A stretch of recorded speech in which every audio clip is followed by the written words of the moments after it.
Assalamualaikum dan selamat sejahtera. Apa khabar murid-murid? Cikgu yakin kamu semua pasti sihat dan telah bersiap sedia untuk belajar pada hari ini.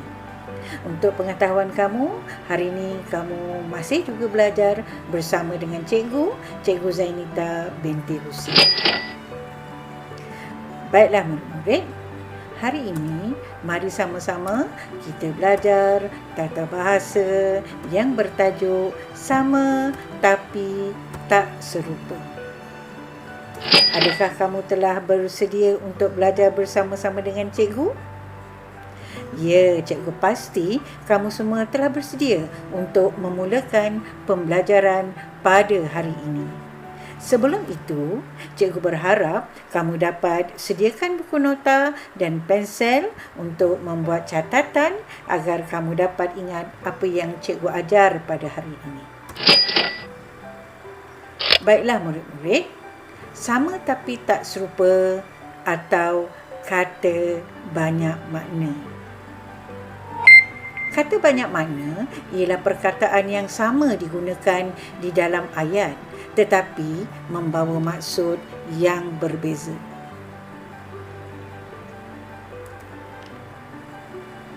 Contoh perkataan bekas. Yang pertama, bekas ialah kesan atau tanda. Seterusnya, yang kedua, bekas membawa maksud pernah menjadi. Perkataan yang sama tetapi maksud yang berbeza. Baik, yang ketiga, perkataan yang sama juga bekas tetapi maksudnya tempat mengisi sesuatu. Nampak jelas kan? Perkataan yang sama, bekas. Tapi maksud yang pertama, kesan atau tanda. Maksud yang kedua, pernah menjadi. Dan maksud yang ketiga, tempat mengisi sesuatu. Mari kita sama-sama saksikan contoh ayat tentang bekas yang membawa maksud yang berbeza, yang tidak sama. Yang pertama, bekas jari-jarinya yang kotor terdapat pada dinding bilik itu. Jadi bekas ini maksudnya kesan atau tanda. Ya, kesan jari-jarinya ataupun tanda jari-jarinya yang kotor. Ya, yang kedua, ayat yang kedua, Encik Ismail ialah bekas guru besar sekolah itu. Jadi bekas di sini membawa maksud pernah menjadi guru besar. Dah berbeza maksudnya. Baik, yang ketiga, kakak memasukkan biskut itu ke dalam bekas plastik. Jadi bekas ini membawa maksud tempat mengisi sesuatu.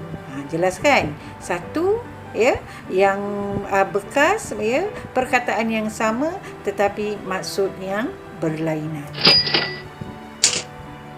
Baik, sebagai murid, apa tugas kamu sebenarnya? Sebagai murid, kamu mesti bijak menentukan pilihan jawapan. Perkataan yang digunakan di dalam ayat itu tepat atau sebaliknya. Ini kamu kena pastikan.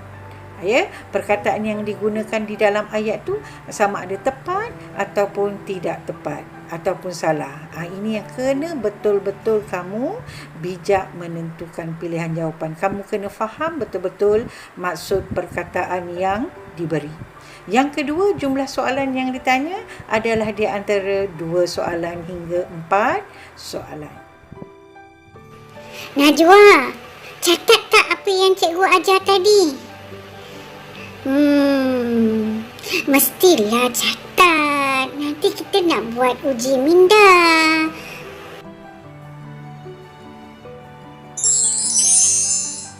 Murid-murid yang cikgu kasihi, mari sama-sama kita saksikan gambar ini. Gambar ini apa yang berlaku dalam kelas? Yang ini pula gambar yang kedua. Apa telah berlaku kepada murid ini? Gambar ketiga pula. Mereka sedang buat apa? Gambar keempat, apa yang berlaku? Ya. Sekarang kamu lihat, ya, Perkataan yang diberi ialah kacau. Jadi, gambar yang pertama jelas menunjukkan murid perempuan ini sedang mengacau murid lelaki ini belajar dalam kelas. Maksud mengacau ni, kacau ni ialah mengganggu murid lelaki ini.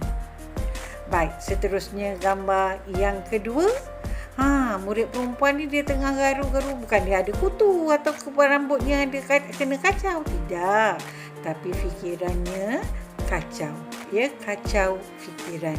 Maknanya fikirannya terganggu. Dia sedang runsing ataupun pening memikirkan masalah yang berlaku. Ya. Baik, seterusnya kita lihat gambar yang ketiga. Jadi dua orang lelaki ini sedang mengacau gulai. Ya, mungkin pada masa ini adalah kenduri sedang diadakan. Sebelum kenduri diadakan, mereka masak bersama-sama. Jadi dia mengacau, sedang mengacau rendang ataupun gulai. Kita lihat di sini. Baik, gambar yang keempat. Ya, suasana atau situasi yang berlaku yang kita lihat ini menunjukkan kacau bilau. Ya, suasana yang sedang tidak aman. Ya, ini jelas menunjukkan perkataan yang sama tetapi maksud yang berbeza. Yang pertama berbeza, dia mengganggu. Yang ini fikirannya tengah kacau, fikirannya tengah runsing. Dan yang ketiga kita lihat sedang melakukan kerja ataupun sedang mengacau gulai atau mengacau masakan yang sedang dimasak. Biasanya dalam kawan ni kalau tak masak rendang atau masak dodol biasalah tapi dia sedang mengacau. Baik, dan situasi yang ini pula ialah situasi peperangan sedang berlaku. Jadi suasana tidak aman. Jadi situasi adalah sedang dalam keadaan kacau, bilau atau huru-hara. Jelas di situ. Baik, seterusnya kita lihat soalan pertama. Mari kita sama-sama saksikan soalan yang diberikan. Yang pertama, monyet Pakcik Ali selalu mengacau orang yang lalu di situ. Betul tak perkataan mengacau orang? Alif Farhan mengacau dodol sejak pagi tadi. Mengacau dodol. Betul tak mengacau dodol? Muhammad Aznam selalu mengacau rakan-rakannya di sekolah. Betul tak mengacau rakan-rakannya? Kejadian kemalangan jalan raya itu selalu mengacau fikirannya. Betul tak mengacau fikirannya? Jadi, yang mana satu betul? Satu ni betul tak? Dua, betul? Tiga, mengacau rakan-rakannya, betul? Atau salah? Empat, mengacau fikirannya. Betul ke atau salah? Baik, mari sama-sama kita saksikan jawapan yang diberi. Baik, ini dia jawapan bagi soalan yang pertama. A, 1 dan 2 sahaja. B, 1, 2 dan 3 sahaja. C, 1, 2 dan 3 sahaja. D, 1, 2, 3 dan 4 sahaja. Baik, kita tengok jawapannya tadi. Rasa-rasanya agak-agaknya lah apa jawapan yang paling tepat yang diberi di sini. Kan, kita pun dah nampak tadi. Apa dia tadi? Boleh jawab? Ya, betul. Jawapannya ialah D. Semuanya betul. Okey, pandai sebab semua dapat jawab dengan baik dan tepat. Baik, kita saksikan pula gambar seterusnya. Memetik. Sekarang kita nampak memetik bunga, memetik gitar, memetik Swiss. Boleh nampak memetik. Perbuatan yang ini dia memetik budak perempuan ni memetik bunga. Yang kedua, abang ni pula memetik gitar. Ini macam dia petik bunga, dia macam mencabut bunga, tapi bukan mencabut bunga. Kalau mencabut bunga dengan akal-akal sekali, dia memetik bunga. Yang ni dia memetik gitar, bukan sampai tali tu putus. Kan ni nampak batang dia putus kan? Yang ni bukan sampai tali dia putus. Perbuatan yang berbeza. Sambil dia menyanyilah, ya. Kemudian memetik Swiss. Ya, memetik Swiss lain pula membawa maksud yang berlainan, ya, tapi perkataan yang sama. Baik, seterusnya kita tengok pula mengikat. Baik, kita tengok gambar. Ini mengikat apa? Mengikat bungkusan. Baik, seterusnya yang ini sedang berbual dengan kawannya. Jadi apa pula kaitan dengan mengikat? Mengikat apa pula di sini? Ya, dia berbual dengan kawan ke, dengan sepupu ke, kita pun tak tahu, tapi kita boleh nampak di situ, ya, dia mengikat tali persaudaraan atau mengikat tali persahabatan. Ya, kita boleh terima juga. Baik, seterusnya, ini memang semua orang dah dapat jawab lah ni. Apa kaitan dengan mengikat pula? Apa dia? Mengikat tali pernikahan. Oi, mana mengikat tali pernikahan? Mengikat tali? Mengikat tali pertunangan. Tak ada mengikat tali pernikahan. Ya, mengikat tali pertunangan. Baik, seterusnya kita tengok pula membela. Membela. Tengok gambar. Baik, ini jelas apa yang sedang dia buat di mahkamah. Ni mahkamah, ya, suasana dalam mahkamah. Ya. Kemudian yang ni membela apa pula ni? Dia bagi makan ayam. Jadi apa pula ni? Membela ayam ke membela ayam? Ya. Ni pula askar. Apa tugas askar ni sepatutnya? Atau prajurit. Apa tugas dia? Kemudian ni, ya. Nampak, ya, dia bermain dengan kucing. Adik ni bermain dengan kucing. Baik, yang pertama, membela diri. Bukan membela diri. Salah pula maksudnya. Membela diri maknanya mempertahankan dirilah, ya. Dia tak bersalah, jadi dia berhak untuk mempertahankan diri dia di mahkamah. Baik, seterusnya kita tengok ni membela ayam. Ya, dia bagi makan ayam supaya ayamnya tidak mati, ya. Kemudian yang seterusnya kita tengok, okey, yang ini membela negara, bukan membela negara. Ya, membela negara, mempertahankan negara. Baik, seterusnya membela kucing, bukan membela kucing, ya, membela kucing. Baiklah murid-murid, tibalah masa untuk kita belajar tajuk tidak serupa tapi sama. Mari sama-sama kita saksikan gambar ini.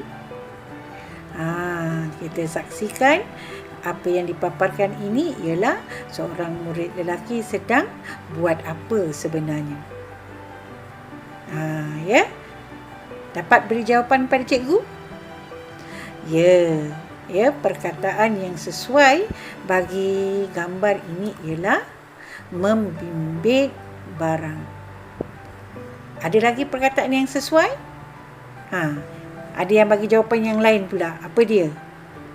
Ya, menjinjit bungkusan atau barang. Dan yang ketiga, menjinjing bungkusan atau barang. Jadi jelas di sini, gambar yang sama atau perbuatan yang sama, tetapi perkataannya tidak sama. Membawa maksud yang sama, ya, membimbit bungkusan atau membimbit beg, menjinjit beg atau menjinjit bungkusan atau menjinjit barang yang dibeli, menjinjing pun boleh diterima. Jelas, ya, di sini. Ya, jadi kamu kena berhati-hati, ya, dengan jawapan yang ataupun dengan soalan yang diberikan, ya. Perbuatan yang sama tetapi perkataannya berbeza, membawa maksud yang sama juga. Baik, seterusnya mari kita lihat pula. Ya, ini bukan ular dengan harimau, ya. Cikgu nak apa perkataan yang sesuai, ya, yang ada di bawah pokok ni, ya, bukan semak samun, ya. Ya, biasa yang kita dengar ialah perdu pokok. Dan satu lagi yang biasa kita dengar, pangkal pokok. Mungkin perdu kita jarang dengar, kita biasa dengar pangkal. Tapi perdu juga membawa maksud yang sama, Ya, maknanya di bahagian bawah pokok ni yang ada akar ni dipanggil pangkal pokok ataupun perdu pokok. Baik, seterusnya. Sedang buat apa pula lelaki ni? Ya, tadi kita dah dengar tadi mengikat kan? Ya betul kan? Mengikat. Semua dah bagi jawapan mengikat bungkusan tadi kan? Okey. Nampak? Itu dia mengikat. Sebab tadi dah mula gambar yang sama, perkataan yang sama. Tapi ada juga perkataan yang lain tetapi membawa maksud yang sama. Selain mengikat, apa lagi yang sama? Dah mula tengok kamus. Apa lagi selain pada mengikat? Betul. Menjerut. Ada lagi satu. Selain pada mengikat, selain pada menjerut, ada lagi satu yang sama. Apa dia? Ya, pandai murid-murid. Sebab tengok kamus kan. Baru tengok kamus. Lepas ni, kena serajin tengok kamus ya. Untuk kata yang gambar yang sama tetapi perkataan yang berbeza. Maksud yang sama, iaitu menjerut. Ya, nampak ya, ada 3 perkataan yang berbeza tetapi membawa maksud yang sama. Ya, menunjukkan perbuatan yang sama. Baik, seterusnya kita lihat gambar apa? Dia ketawa terbahak-bahak. Ya. Selain daripada ketawa terbahak-bahak ni, apa lagi perkataan yang menunjukkan ketawa ni juga? Yang sama maksud dengan terbahak-bahak. Dia kelihatan sangatlah seronok sangat. Jadi dia ketawa terbahak-bahak. Apa dia? Ya, terkekeh-kekeh. Ada lagi tak? Ada? Tak ada? Habis 2 ni je. Ada lagi? Apa dia? Ya, betul. Berdekah-dekah. Ya, jadi dia ketawa terbahak-bahak pun betul. Ketawa terkekeh-kekeh pun betul. Ketawa berdekah-dekah pun betul. Okey? Baik, seterusnya. Ibu ni pula sedang buat apa? Ni semua dapat jawab. Ya? Baik. Menyalut. Tadi tak sebut menyalut. Kan? Okeylah. Yang biasa disebut membungkus hadiah. Dan seterusnya satu lagi, membalut hadiah. Jarang dengar menyalut. Tapi menyalut juga membawa maksud yang sama, membungkus dan juga membalut. Ya? Jelas di sini perbuatan yang sama tetapi perkataan yang berbeza, membawa maksud yang sama. Baik, mari sama-sama kita buat latihan. Pilih ayat yang betul. Ya, pilih ayat yang menggunakan perkataan bergaris dengan betul. Yang pertama, cahaya hari ini hangat sekali. Yang kedua, tidak lama lagi abang akan memperoleh seorang cahaya mata. Tumbuh-tumbuhan memerlukan cahaya matahari untuk hidup. Cahaya hari ini, betul tak? Cahaya mata, betul tak? Cahaya mata? Cahaya matahari. Mana satu yang betul? Air muka Sarah cahaya sekali setelah mendengar berita baik itu. Mana satu yang betul? 1, cahaya hari, betul? 2, cahaya mata, betul? 3, cahaya matahari, betul tak? Baik, yang keempat, cahaya sekali, betul tak? Mana satu betul? A, B, C atau D? Ya, semua dapat jawab. Yang betul ialah 2 dan 3. Cahaya mata betul, cahaya matahari betul. Cahaya hari salah, cahaya sekali salah. Baik, yang kedua, kita lihat soalan yang kedua. Ya, kawasan yang rendah itu selalu dilanda banjir. Kawasan yang rendah. Betul tak kawasan yang rendah? Baik. Kita tengok soalan yang kedua. Barang yang murah tidak semestinya bermutu rendah. Nampak ya? Bermutu rendah. Betul tak bermutu rendah? Baik. Harga kereta nasional lebih rendah daripada harga kereta import. Harga lebih rendah. Kebanyakan murid daripada kelas ini rendah dalam mata pelajaran sains. Betul ke rendah dalam mata pelajaran? A, 2 dan 3 bermutu rendah, harga lebih rendah. Betul ke tak? B, 3 dan 4. Harga lebih rendah, kebanyakan murid daripada kelas ini rendah dalam mata pelajaran. Betul tak 4 tu? C, 1, kawasan yang rendah, barang bermutu rendah, harga lebih rendah. Betul tak? 1, 2 dan 3. Baik, D, 1, 3 dan 4. 4 ni, betul tak? Betul tak? Pandai, memang pandai ya. Jadi jawapannya ialah 1, 2 dan 3 sahaja betul. Yang 4 ni ya salah.